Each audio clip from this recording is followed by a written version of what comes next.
Aujourd'hui, on va faire l'évaluation de la caméra de la compagnie Xiaomi. C'est une caméra Wi-Fi qui est reliée à votre réseau à la maison et qui vous permet d'avoir des notifications sur votre appareil mobile, sur votre téléphone, si la caméra détecte des mouvements dans votre résidence.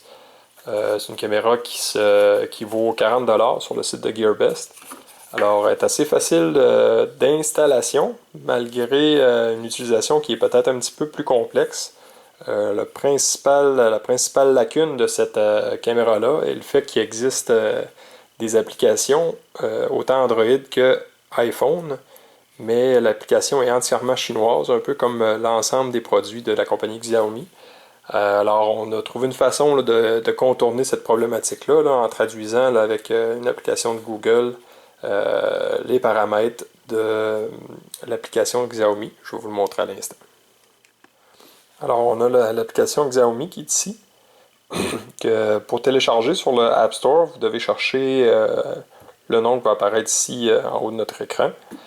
360 Ant, c'est le nom de l'application, ce qui rend ça un petit peu complexe. Lorsque vous allez arriver sur le modèle de base, vous allez pouvoir tomber dans les paramètres.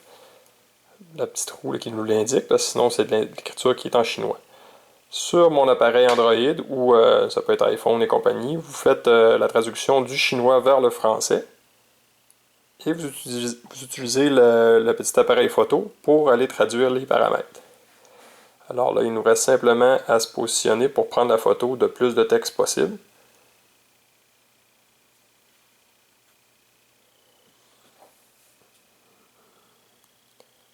Alors une fois que ce texte-là est pris, on peut sélectionner avec notre doigt pour avoir une idée un peu de ce qui est mentionné. Alors ici on a que c'est le nom.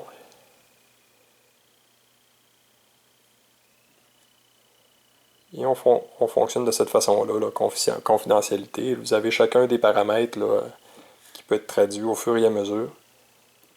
Ça nous permet de se retrouver un peu dans les paramètres de l'application. Alors, vous pouvez voir l'application, une fois ouverte, une fois connectée. Vous avez l'image de la dernière photo qui a été prise avec la caméra.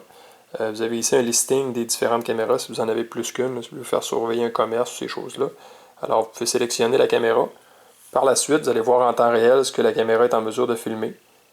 Alors, on peut se déplacer, voir que c'est une bonne qualité vidéo. On a un petit laps d'environ une seconde qui se positionne sur la caméra. C'est du 720p qui nous permet de filmer quand même une bonne qualité visuelle. On a d'autres options aussi qui se positionnent en bas ici. On a l'option d'enregistrer les fois où la caméra a détecté un mouvement sur une carte SD qui est ajoutée à la caméra de 32G qui n'est pas inclus dans l'emballage.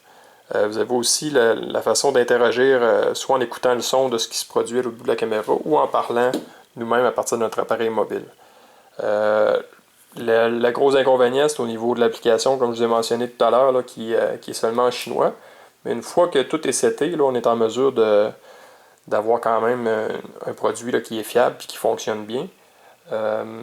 Comme je vous ai dit, pour l'iPhone, c'est la façon de fonctionner. Sinon, il y a un lien pour Android pour side-loader, comme on peut dire, l'application, c'est-à-dire qu'elle n'est pas disponible dans le Play Store.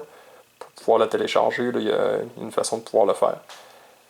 Vous avez juste à rentrer dans le début les coordonnées de votre réseau Wi-Fi pour pouvoir la relier à votre réseau. Puis une fois que c'est fait, vous avez une caméra de surveillance qui vous avertit sur votre appareil mobile de mouvements qui se produit à votre résidence. Vous pouvez comme toujours procurer cette caméra-là sur le site de gearbest.com que vous pouvez voir affiché à l'écran. Merci.